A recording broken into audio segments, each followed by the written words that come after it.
Assalamualaikum warahmatullahi wabarakatuh. Semoga pada hari ini kita selalu dalam keadaan sehat walafiat dan tetap semangat. Pada pertemuan hari ini kita akan membahas tentang produksi benih vegetatif secara konvensional. Nah, namun di sini harus difahami dulu dengan kata-kata konvensional. Ya, jangan sampai nanti ada anggapan bahwa konvensional ini adalah hal-hal yang sudah ditinggalkan. Bagi saya, teknologi itu adalah tidak ada yang teknologi konvensional. Semua bagus dan semua merupakan urutan-urutan penemuan yang walaupun ditemukan pada zaman dulu, namun sekarang masih tetap dipergunakan. Ya, jadi jangan sampai salah kaprah menyebutkan sebagai konvensional, kemudian menganggap bahwa ini adalah sebagai teknologi yang inferior. Tidak, ya. Bahwa saat ini baik yang konvensional seperti yang dianggapkan maupun yang non-konvensional seperti yang dianggapkan, semuanya dapat dilakukan. Nah, dalam kaitannya dengan produksi benih vegetatif ini, ingat ya, saya mengingatkan bahwa ada 8 komponen untuk menjaga mutu benih. Nah, masih ingat? Ya, yang lingkaran, kemudian ada di pinggir-pinggirnya ya, di sekeliling lingkaran ada 8 komponen. Coba difahami. Nah, kemudian agar benih ini bermutu, ingat, benih bermutu, bukan benih unggul, tetapi benih bermutu. Kalau yang unggul, varietas. Jadi, benih bermutu dari varietas A. Ingat bahwa varietas menentukan kualitas. Sehingga ketika kita mengedarkan varietas, ya, sesungguhnya kita mengedarkan benih dari varietas tersebut. Oke, kembali lagi ya, bahwa benih bermutu itu ya ditentukan oleh 3. Yang pertama adalah secara fisik, kemudian secara fisiologis, dan secara genetis. Ya. Nah, ini juga berlaku di dalam tanaman yang diperbanyak secara vegetatif. Benih bermutu, dalam hal ini, Pak, kalau seandainya benih itu kan biji. Oke, ya. Dalam Undang-Undang Nomor 12 tentang budidaya ya, tentang budidaya tanaman ya, bahwa disebutkan benih itu adalah satu bagian utuh tanaman atau bagian dari tanaman. Ya, dalam hal ini bagian-bagian yang merupakan perbanyakan vegetatif itu juga merupakan benih. Nah, artinya ya, di sini juga berlaku bagi benih-benih ya yang diperbanyak vegetatif, ada benih bermutu. Nah, itu nanti kelanjutannya adalah diuji bagaimana mutu benihnya ya, di jaminan benihnya ya, dan terakhirnya adalah ada sertifikasi benih yang merupakan jaminan mutu dari benih ini sendiri. Ya, jadi Pak, kalau yang sudah tumbuh kan namanya bibit. Ya, tapi kita menggunakan peristilahan ya. Kalau seandainya kita membaca buku-buku referensi seed, itu sebagian besar mengacu kepada kepada benih, kepada wujud fisik dari benih, bukan sebagai perbanyakan vegetatif. Ya, baik, kita lanjutkan ya, bahwa ini kita akan membahas bagaimana sih benih yang bisa diperbanyak secara vegetatif ini bisa diedarkan. Kita harus tahu dulu ya, bagaimana reproduksi tanaman secara vegetatif. Nah, reproduksi tanaman secara vegetatif ini ada yang alami dan juga ada yang buatan. Mengapa ada buatan? Sesungguhnya yang buatan ini kita adalah meniru dari apa yang dilakukan oleh alam. Di alam ada mekanisme reproduksi tanaman secara vegetatif. Nah, kemudian kita melihat Nah, kita berpikir kemudian kita meniru apa yang dilakukan oleh alam tersebut, ya. Nah, apa saja? Oke, baik, kita lanjutkan. Nah, ini ada istilah reproduksi, propagasi, multiplikasi. Reproduksi ini adalah proses di mana tumbuhan dan hewan menghasilkan keturunan. Ya. Ini proses tumbuhan hewan menghasilkan keturunan, ini disebut dengan reproduksi. Nah, ada istilah propagasi. Kalau propagasi adalah tindakan menghasilkan keturunan atau memperbanyak keturunan melalui aktivitas produksi. Jadi propagasi itu adalah memperbanyak. Ya. Kemudian ada bedanya apa dengan multiplikasi? Kalau propagasi itu memisahkan, ya, menghasilkan keturunan. Nah, ini propagasinya. Nah, sedangkan kalau multiplikasi bagaimana upaya kita memperbanyak, ya, dari hasil propagasi tersebut. Ya, jadi multiplikasi. Jadi ini adalah istilah-istilah yang harus kita kuasai. Nah, di dalam metode reproduksi tanaman, ya tadi sudah saya sampaikan bahwa di alam ini ada yang reproduksi secara seksual, artinya ini seksual itu melalui proses pertemuan sel jantan betina, ya, kemudian membentuk suatu makhluk dan kemudian diwariskan atau dihasilkan. Nah, sedangkan yang metode reproduksi tanaman secara aseksual, ya, itu adalah dengan cara kita memisahkan, apakah itu dari tingkat sel sampai tingkat organ, ya, dari tanaman utuh, sehingga di sini tidak ada penyatuan atau perubahan-perubahan genetika. Ya. Nah, perbanyakannya ini bisa berasal dari bagian akar, bisa berasal dari batang, bisa berasal dari bagian daun, atau misalnya dari bagian bunga atau biji. Ya, tapi di sini mungkin biji tidak terlalu ditegaskan karena analoginya biji itu adalah seksual. Ya. Ada di alam, ya, perbanyakan melalui biji, tapi biji itu terbentuk bukan dari hasil peleburan sel, tetapi dari perkembangan sel-sel induk yang disebut dengan apomiksis. Baik, kita lanjutkan bahwa perbanyakan secara aseksual, ya, itu bisa alami dan secara buatan. Nah, keuntungan propagasi secara aseksual, secara vegetatif ini adalah ini lebih cepat menghasilkan tanaman. Nah, menghasilkan tanaman. Walaupun memang ada beberapa, kalau seandainya dibandingkan dengan perbanyakan reproduktif, ya, seseksual, menghasilkan biji, pada tanaman-tanaman tertentu bisa menghasilkan bijinya yang banyak. Contoh misalnya tanaman tembakau, maka kemudian sawi, cabai itu menghasilkan tanaman lebih cepat. Ya. Namun di sini perlu digarisbawahi, yang lebih cepat menghasilkan tanaman itu jika tanamannya adalah tanaman tahunan.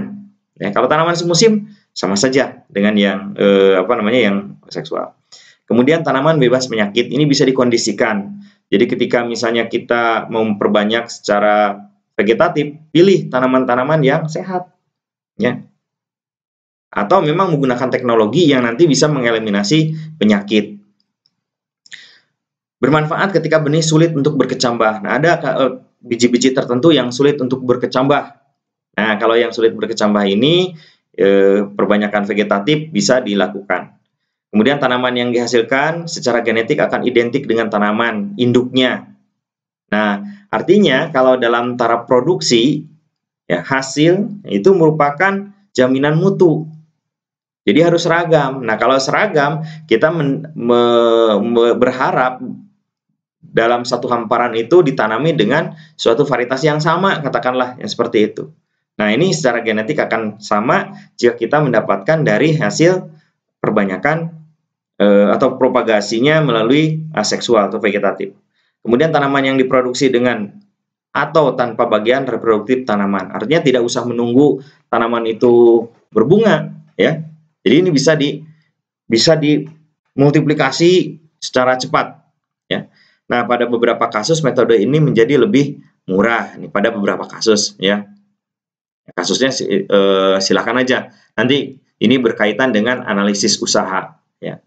Nah, hasil perbanyakan secara vegetatif pada generasi selanjutnya akan tetap.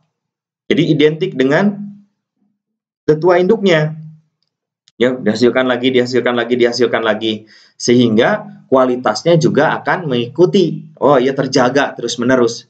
Kalau misalnya ada tanaman varietasnya, misalnya asam manisnya tetap pada kondisi yang seperti itu, ya oh ini sangat cocok. Nah, maka akan turun-temurun itu akan seperti itu. Nah, kemudian organisme yang secara genetik identik dengan induknya disebut dengan klon. Nah, pada kasus tanaman dengan karakteristik menguntungkan, ya karakteristik tersebut dapat dipertahankan melalui produksi klon. Ya, dan ini sangat berguna bagi agrikulturis dan hortikulturis ya untuk menghasilkan tanaman yang terbaik. Jadi kalau misalnya dari hasil hasil breeding, rekombinasi genetik, kemudian ada muncul satu tanaman itu aja yang bagus, yang lainnya inferior, maka tanaman ini yang kemudian diperbanyak secara vegetatif. Ya. Nah, ini contohnya cloning tanaman sayuran. Nah, ya. Jadi ini tanaman ini katakanlah misalnya dari satu biji awalnya dan bagus. Nah, dari satu biji ini kemudian diperbanyak secara vegetatif dan ini akan turun-temurun, akan sama kualitasnya, ya. Karena apa? Produksinya terjaga. Apalagi kalau sekarang teknologinya budidaya tanaman untuk sayuran-sayuran tertentu tidak dilakukan di sawah, tidak dilakukan di ladang, tapi di gedung-gedung dengan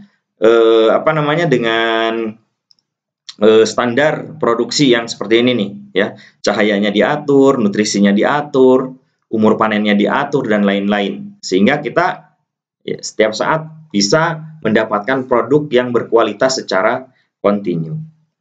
Nah, kerugian yang perbanyakan secara aseksual apa? Nah, ini tanamannya karena terus-terusan diperbanyak vegetatif, maka dia akan kehilangan vigor. Ya, sama halnya dengan tanaman misalnya ubi jalar, singkong, itu pada waktu tertentu itu akan mengalami penurunan, walaupun nanti bisa ditingkatkan lagi, ya, ditingkatkan lagi.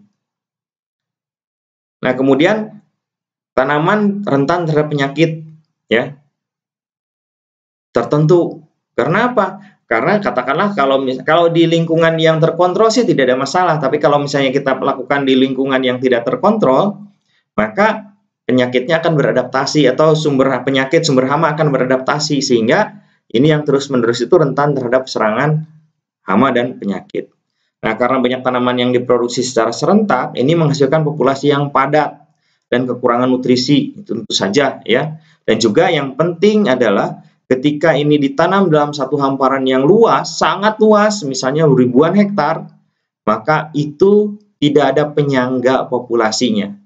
Yang kalau seandainya diserang oleh hama dan penyakit, maka akan habis dalam dalam waktu yang singkat. Dan itu pernah kejadian di Indonesia. Nah, apa saja macam-macam dari reproduksi aseksual secara alami? Kita melihatnya, ya. Nah, ini tanaman. Ini tanaman itu terdiri dari akar, batang, daun, ya, tunas, pucuk.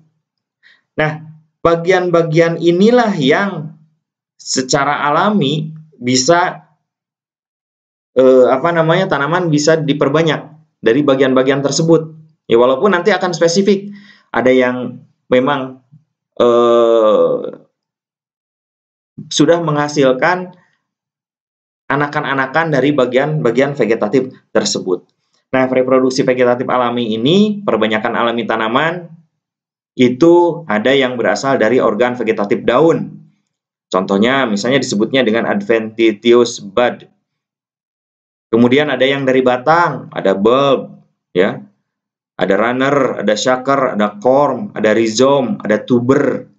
Nah, silakan nanti ini apakah bisa ditranslate ke dalam bahasa Indonesia?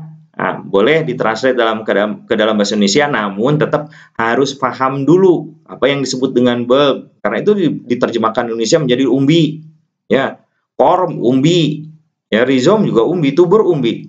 Nah, kalau seandainya kita paham, oh iya ini asal-usulnya dari bahasa Inggrisnya adalah seperti ini, dengan morfologinya seperti ini, maka kita tidak akan bingung untuk menerjemahkan. Ya. Kemudian ada yang perbanyakannya dari akar. Yang dari akar ini ya disebut dengan adventitious root. Ya. Nah, ini untuk reproduksi vegetatif yang dari batang, ya. Batang itu ada yang posisinya di bawah permukaan tanah. Ya, ada yang di atas permukaan tanah. Yang di bawah permukaan tanah ini dari rhizome. Ya, rhizome itu jahe, lengkuas, kencur dan lain-lain, ya. Ada yang tuber, ya, kentang. Ada yang disebut dengan corm. Ini contohnya Amarpopalus atau suweg atau iles-iles, ya. Kemudian corm juga ada talas, ya. Kemudian bulb, ini ada Allium cepa, ya. Kemudian yang di atas ada runner, ada offset, ada stolon, kemudian ada sucker. Nah, ini semua ya harus difahami sehingga kita nanti bisa membedakan.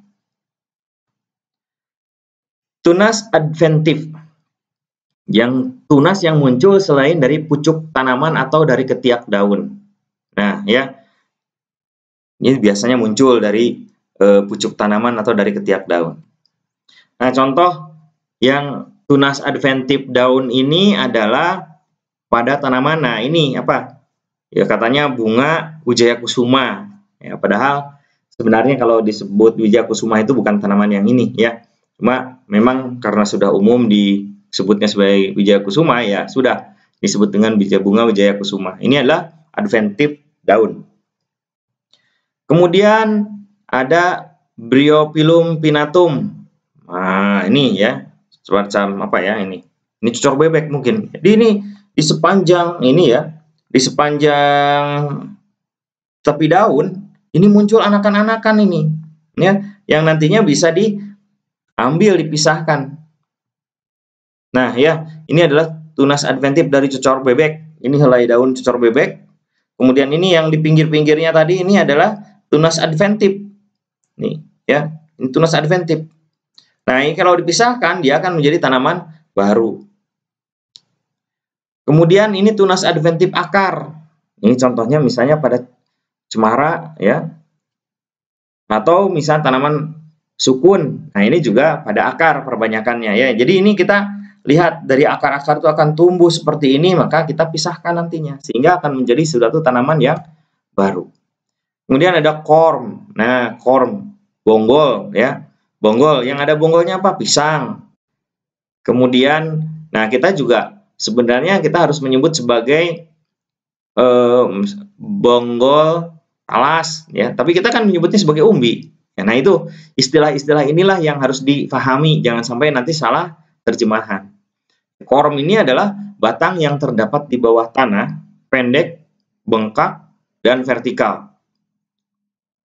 Nah, ini apa saja yang punya corm selain pisang? Ada gladiol, tadi disebutkan ada iles-iles, ya. Nah, ini mengandung massa yang solid dari jaringan induk, ya. Jadi bukan sebagai cincin dari konsentris dari daun yang berkumpul, bukan, tapi memang padat dia, ya. Nah, ini contohnya, contoh corm tambahan lagi, ya. Ada crocosmia, ada crocus, ada frisia. Yang bagaimana? Nah, ini tanaman-tanaman ini ada semua di sekitar kita sebagai tanaman hias, ya. Jadi ini adalah mengandung corm. Umbi tetap kita sebut sebagainya kalau di Indonesia. Nah, kemudian dari yang alami tadi kita mengadopsi reproduksi secara aseksual, ya. Disebut dengan aseksual secara buatan. Nah, apa saja sih tipe propagasi vegetatif secara buatan ini? Nah, di kita ada yang menyebutnya sebagai cutting atau stack. Ada yang layering atau perundukan. Ada yang division atau separasi, pemisahan. Ada yang grafting. Ada kultur jaringan, ada bioreaktor. Jadi ini adalah macam-macam dari propagasi vegetatif secara buatan. Alat-alatnya yang dipergunakan untuk perbanyakan tadi adalah nih, ada pisau, ada gunting, kaliper, alat ukur, gergaji, dan lain-lain. Mahal, Pak? Ya, kalau seandainya ukuran mahal dan tidaknya sangat relatif. Namun kalau ingin memiliki perlengkapan seperti ini, silahkan bisa dilihatlah di toko-toko online, ya. Ada yang murah, ada yang mahal. Silahkan disesuaikan dengan kantong. Kalau seandainya memang tertarik untuk mengembangkan tanaman ini. Nah, stek. Nah, apa saja yang bisa kita stek? Ya, kita harus paham dulu, ya, bahwa di alam tadi ya, sudah dari daun, dari batang, dari akar, ada semua. Nah, di sini bagian-bagian yang bisa di-stek itu diantaranya dari daun, dari batang, dari akar, dan dari pucuk. Ya, jadi ini adalah bagian-bagian tanaman yang bisa dijadikan sebagai bahan stek. Stek daun, stek batang, stek akar, dan stek pucuk. Nah, bagaimana penerapannya? Untuk stek daun yang dipergunakan bisa satu daun utuh, ya, bisa hanya bagian daunnya setengahnya saja, atau hanya bagian dari tunas daunnya saja. Daun itu kan bertunas, ya, nah seperti itu. Nah, kemudian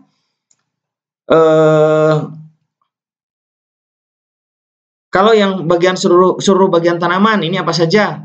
Nah, ini bagiannya dari tanaman hias, ya, banyak diaplikasikan pada tanaman hias. Kalau pada tanaman yang bukan tanaman hias juga ada beberapa, ya. Nanti bisa di searching, dan ini bisa dijadikan sebagai bahan skripsi, ya. Bagaimana katakanlah misalnya respon ZPT terhadap pertumbuhan stek daun atau stek bagian daun atau tunas daun, ya. Nah, ini tunas daun. Nah, ini tunas daun itu dilihatkan nih seperti ini, ya. Ada tunas daun. Kemudian ada tangkai daun. Kemudian ada helai daun, ya. Ada potongan daun. Nah, ini semua bisa dipergunakan. Contoh yang biasa diperbanyak melalui daun, ini apa? Ini ada begonia nih, ini begonia yang atas, ya. Begonia. Nah, sekarang kan sedang ngetren tuh tanaman hias. Kemudian ada violses. Nah, ini ya, bunganya sangat bagus. Ya, ada yang ungu, ada yang merah, dan lain-lain. Ini cukup ditancapkan aja seperti ini, maka nanti akan muncul anakan-anakan yang banyak. Nah, jadi ini hasilnya seperti ini, ya. Ini adalah violses, ini begonia, ya. Nah, ini bisa bisa diaplikasikan untuk skripsi. Kemudian yang dari daun, ya, apalagi? Nah, ini adalah tanaman jeruk, ya, jeruk disebut dengan plantlet, ya. Nah, jeruk-jeruk ini kalau misalnya kita tanam pucuknya, ya, jadi kita ambil pucuknya, kemudian kita tanam, kemudian kita sungkup, maka akan tumbuh menjadi tanaman baru.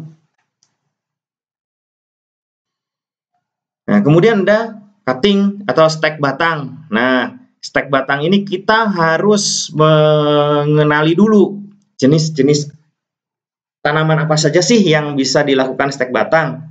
Untuk stek batang ini ada yang berkayu keras, ada yang agak keras, ada yang tidak keras, yang lembut, ya. Kemudian ada herbaceous. Herbaceous itu tanaman berair. Ya, ini adalah jenis batang. Kemudian ada batang tanpa daun, ya. Contohnya misalnya pada tebu, ya. Kemudian ada rhizome, ya. Kemudian ada tuber. Ini batang, artinya kok tuber, kan umbi, ya, umbi juga kan ada umbi batang, ya. Ini bisa dipisah-pisahkan seperti ini. Nah, contoh-contoh, ya, stek batang seperti ini, ya, ditanam, biasanya disungkup supaya tidak terjadi penguapan dan juga suhunya terjaga. Kemudian ini yang berkayu keras, ya, bisa dilakukan dengan di dalam gel atau ke air, ya, sampai dia menghasilkan akar. Biasanya 5 minggu akan menghasilkan akar, ya. Ini airnya bisa ditambahkan dengan ZPT atau hanya air saja, ya. Ini juga bisa jadi bahan penelitian. Nah, ini contohnya lagi ya di tanaman Ligustrum ovalifolium. Ya. Ini tanaman-tanamannya seperti ini ya. Steknya kemudian ditancapkan ke tanah. Kemudian yang berbatang lunak, ya batang lunak ditancapkan kemudian ditutup dengan menggunakan penutup plastik agar terjaga kelembabannya, ya. Ini dalam bentuk minuman-minuman, wadah minuman dan lain-lain. Kemudian ada herbaceous cutting stem. Nah, herbaceous itu tanamannya banyak air batangnya, ya. Nah, tanamannya harus dipotong bagian daunnya ya supaya mengurangi penguapan. Kemudian ada leafless cutting stem. Ini contohnya pada tebu ya atau pada tanaman Dieffenbachia. Nih ada batangnya, kemudian ini mata tunas.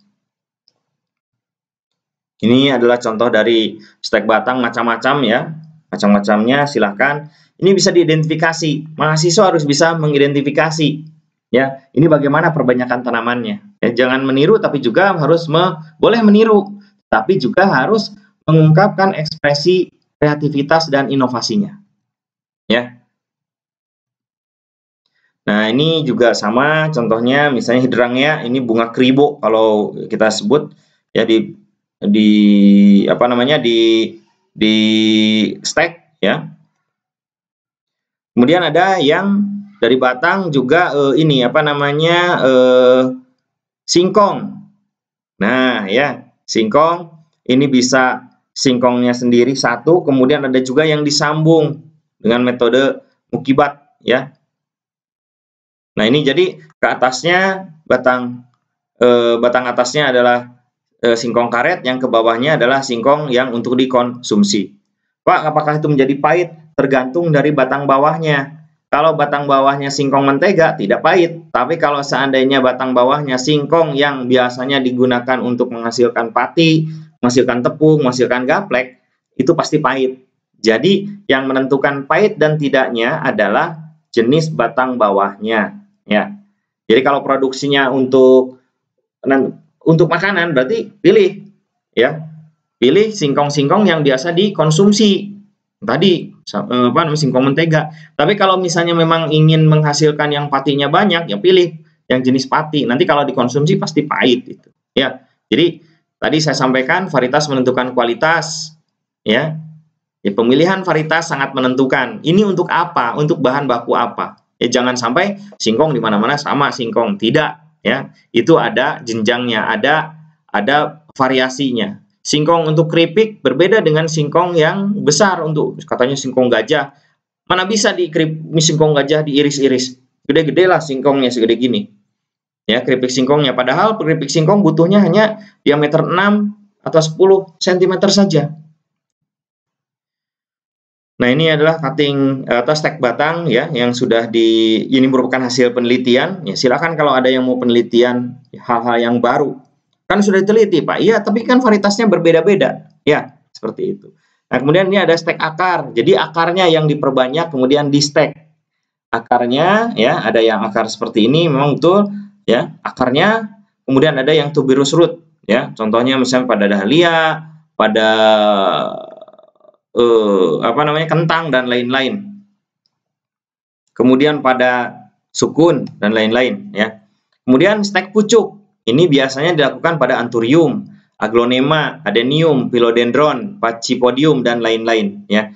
Nih kita bagi yang suka tanaman hias ya, ini adalah metode-metode perbanyakan tanaman. Nah, kemudian ini perbanyakan sukun ya. Ini adalah stek akar, adventitious ya. Jadi ini sukunnya dari bagian akar kemudian di stek dan hasilnya adalah seperti ini. Kemudian juga pada tanaman kalau di saya disebutnya sebagai hanjuang, tapi saya tidak tahu kalau di Jawa disebutnya apa. Ini banyak tanam di kuburan atau di batas-batas tanah tuh ya. Tapi sekarang naik jadi tanaman hias. Nah, kemudian penerapan perbanyakan yang bersumber dari akar. Nah, ini ada istilahnya, ada stok division, kemudian ada shaker, ada runner, ya, kemudian ada layering, ada rooting, cutting. Ya, artinya ini semuanya harus pengakaran dulu, ya. Pengakaran tuh supaya apa? Supaya tanaman bisa mendapatkan nutrisi dari tanah. Nah, ini ada yang berasal dari stek, ya, steknya tadi ya sudah banyak. Kemudian ada yang layering, ini tanaman hidup, kemudian dibuat akarnya, ya. Ini juga ini tanaman hidup. Kalau yang ini sudah dipisahkan dari tanaman. Nah, untuk layering ini disebut ada bank up layering, ada simple layering, ada radial layering, ada air layering. Silakan, semuanya bisa digunakan. Bank up itu ditinggikan, ya, ditinggikan permukaannya. Jadi ini batangnya dikebawahkan, kemudian ditimbun, dikubur, ya. Selama ininya tanamannya hidup. Ini juga sama, ini simple layeringnya, tanaman dirundukan kemudian dikubur, nah sampai berakar. Nanti kalau sudah berakar baru dipotong jadi tanaman baru. Ini kemudian ini radial, ya, radial ini seperti ini, ya. Radial itu hanya satu arah, kemudian ditimbun. Nah, ini yang simple layering itu seperti ini nih, ya. Ini tanamannya dibuat lidahnya, dipotong sedikit jadi ada ini terbuka apa ya, Mbak, terbuka lah, ya, kemudian diganjel tuh. Nah, gini, ya. Nanti akan berakar. Contohnya seperti ini. Jadi ini bisa jadi bahan penelitian juga. Kemudian air layering itu kita sebut mencangkok, ya. Mencangkok caranya seperti ini, ya. Semua mahasiswa harus bisa lah mencangkok, ya. Jangan sampai gagal. Ini contohnya mencangkok. Dulu saya aktif di himpunan mahasiswa S1, ya. Kegiatannya ya seperti inilah, memberi bekal kepada anggota-anggotanya supaya terampil. Ada yang bisa grafting, ada yang menguasai cangkokan dan lain-lain. Sehingga itu menjadi bekal keterampilan, ya, dan banyak sekarang yang bisa mempraktekkan. Jadi kalau seandainya ada mahasiswa yang cuma bisa teorinya saja tidak bisa mempraktekkan, ya berarti itu kurang melaksanakan, kurang contoh, ya. Nah, kemudian ini adalah layering secara alami. Ini pada beberapa tanaman banyak sekali, ya. Jadi layering-layeringnya, contohnya misalnya pada tanaman pegagan dan lain-lain, ya, itu juga ini. Tapi ini bukan pegagan, ya. Nah, ini pada tanaman mawar juga bisa, ya. Rubus itu murbei, ya, murbei itu bisa dengan layering. Nah, kemudian bagaimana pemisahan? Nah, division atau separation, ini separasi itu memisahkan. Jadi kalau seandainya ini ada dua, ini kita pisahkan. Nah, terpisah. Kalau division itu potong, ya. Nah, ini adalah yang dipisahkan. Jadi itu ada anakan, ya, anak-anakannya itu dipisahkan, ya. Ini ya bisa dipahami, ya, dipisahkan. Jadi bukan dipotong tapi dipisahkan. Tapi kalau seandainya yang ini contohnya barusan kan umbi, ya. Nah, umbi lapis ini dipisah. Kemudian ada korm juga dipisah nih. Ada nih anakan-anakannya dipisahkan, ya. Kemudian dijadikan sebagai tanaman yang baru. Nah, kalau yang division dipisahkan, dipatahkan, dipotong, ya. Ini contohnya adalah rimpang atau rhizome-nya dari dari kunyit, ya, dari lengkuas dan lain-lain, dipotong, bukan dipisahkan, ya. Bisa, ya, membedakan antara dipisahkan separasi dengan yang dipisahkan, ya. Nah, kemudian ada umbi batang. Nah, umbi batang banyak, ya. Silakan cari yang disebut dengan umbi batang itu apa. Kalau seandainya misalnya jalan-jalan menemukan bit, tanya ini umbi batang atau apa, atau korm, gitu, ya. Nah, jadi ini harus diperhatikan, nih. Ada seperti talas disebut dengan kaladium. Nah, ini umbi batang sebenarnya, ya. Kemudian ada umbi akar. Nah, umbi akar ada, ya. Jadi akarnya berupa umbi akar, tuberous root, ya. Contoh misalnya umbi jalar, ya, itu umbi akar itu, ya. Kalau kentang umbi batang. Nah, kemudian ada istilah grafting. Grafting ini adalah teknik pemisahan bagian tanaman ya untuk disatukan pada tanaman yang lain ya. Jadi ini disebut dengan grafting. Nah, ada dua teknik pendekatannya, ada budding dan ada grafting. Nah, ini adalah tipe-tipenya. Kalau yang sebelah sini, grafting itu adalah batang dengan batang disatukan.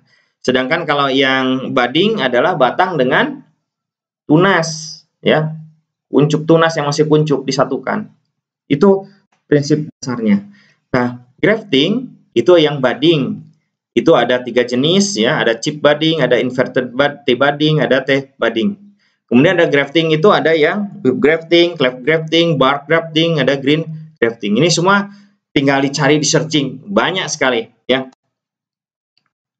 Nah, ini adalah cleft grafting. Jadi pada tanaman yang sudah batangnya sudah besar kemudian dipisahkan.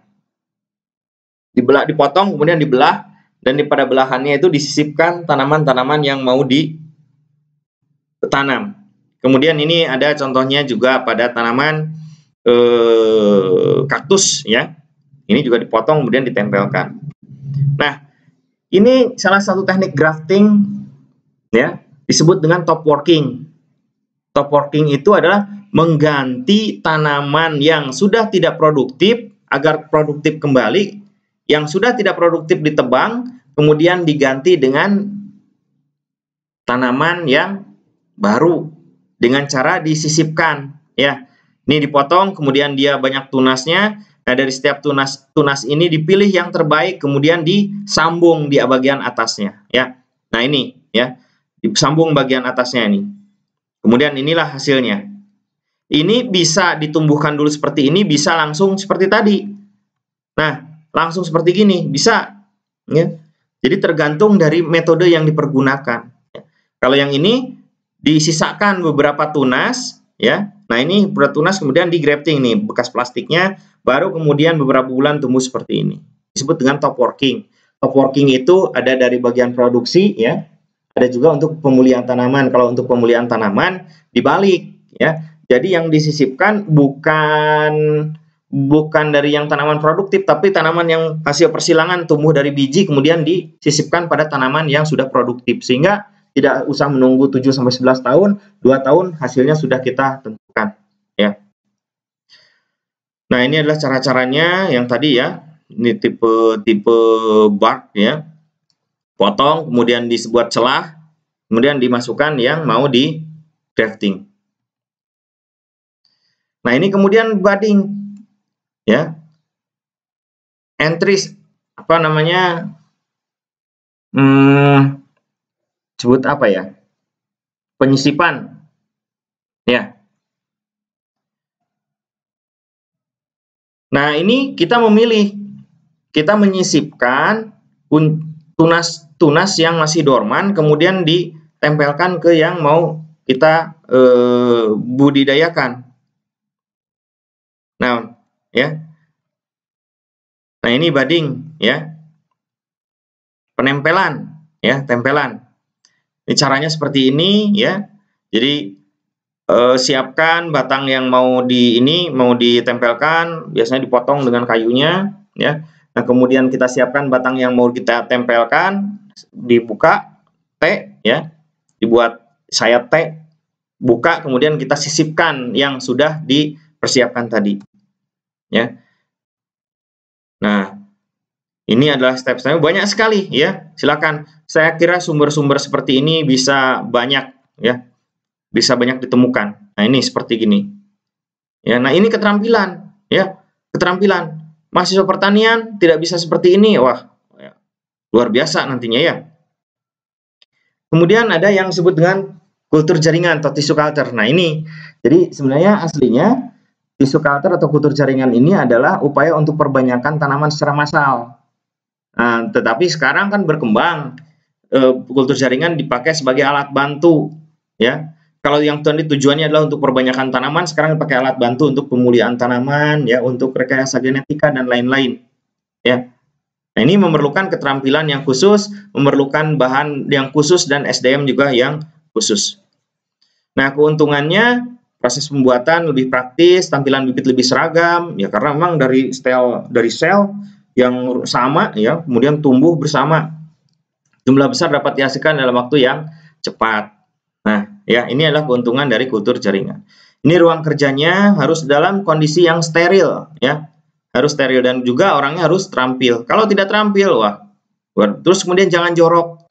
Kalau jorok nanti hasilnya berjamur. Kemudian juga harus tahu kapan waktu penanaman. Kalau mau menanam itu mandi dulu, ya mandi dulu. Jangan sampai olahraga nggak mandi kemudian sampai wah itu banyak sekali jamur nantinya, ya. Jadi kalau misalnya tipnya untuk kultur jaringan mandi dulu sebelum bekerja, ya. Nah ini ruang penumbuhan dengan cahaya-cahaya yang sudah ditentukan, ya fluknya berapa, ya. Kemudian ada disebut dengan bioreaktor. Nah, ini bioreaktor ini biasanya menumbuhkan sel-sel dalam bentuk dalam nutrisi ya. Nanti akan dalam satu waktu akan dihasilkan ribuan bahkan jutaan tanaman baru ya. Sama ini juga kondisinya harus steril. Nah, kemudian ini bagaimana kita melakukan multiplikasi yang tadi ya. Jadi setelah indeks artinya kita sudah mempersiapkan mana blok fondasi, kemudian untuk perbanyakan, nah kemudian ada di nursery dan ini sebelum diedarkan, bukan disebarkan ya, sebelum diedarkan maka harus dilakukan sertifikasi di sini. Untuk tanaman-tanaman yang diperbanyak vegetatif, kopi, karet, kentang dan lain-lain itu ada undang-undangnya sendiri, sudah masing-masing. Ya, silakan. Bagaimana cara sertifikasi benih kentang? Ada, ya. Karena ini adalah kebijakan. Jadi kebijakan itu aturannya bisa berubah-ubah, ya. Ini tinggal dicari kalau yang tahun 2021 ini bagian mana yang aturan mana yang dipergunakan. Nah, ini ada foundation block di mana sumber-sumber benih ya untuk perbanyakan diambil. Ini sangat terjaga, tidak boleh ada serangan hama maupun penyakit, ya. Nah, ini untuk sertifikasi, ini penting karena ini jaminan mutu tadi, ya. Jadi mungkin ada beberapa tahap perbedaan di dalam sertifikasi benih biji dengan benih yang perbanyakan vegetatif. Silahkan ya dipelajari. Tanya-nanya ke bagian sertifikasi itu bagaimana prosedurnya. Saya kira mereka akan dengan senang hati menjawab. Nah ini saya kira silahkan ini dibaca ya, dibaca tidak perlu dikerjakan lah ya, tetapi dibaca supaya apa? Supaya tahu bagaimana pemilihan, metode dan lain-lain itu menjadi suatu keterampilan bagi kita ya. Nah ini bagaimana cara perbanyakan pisang, bagaimana rambutan, jeruk, mangga, durian, alpukat, karet, kopi, coklat, nanas. Bagaimana perbanyakannya dan bagaimana sertifikasinya. Saya kira ini sangat menarik ya. Kalau seandainya ya, ini tidak perlu dikumpulkan, tetapi coba cari karena ini adalah ilmu ya. Ilmu tidak datang sendiri ya, harus dengan usaha ya. Pengetahuan itu harus dijemput ya. Nah, ini ada beberapa hal yang bisa saudara isi ya.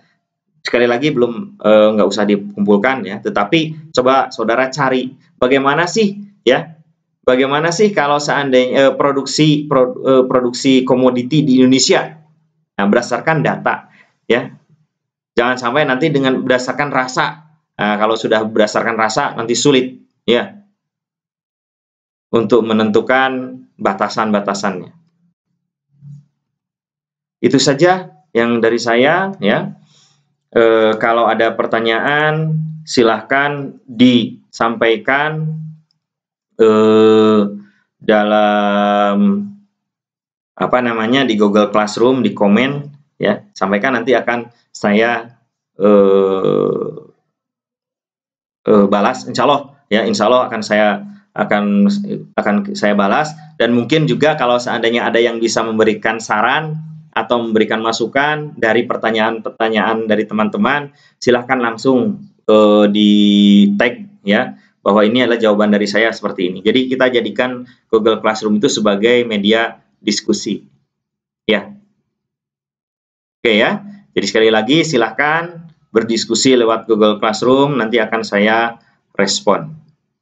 Dan juga saya berharap teman-teman juga aktif ya untuk menggali informasi. Saya kira cukup ya. Terima kasih. Wassalamualaikum warahmatullahi wabarakatuh.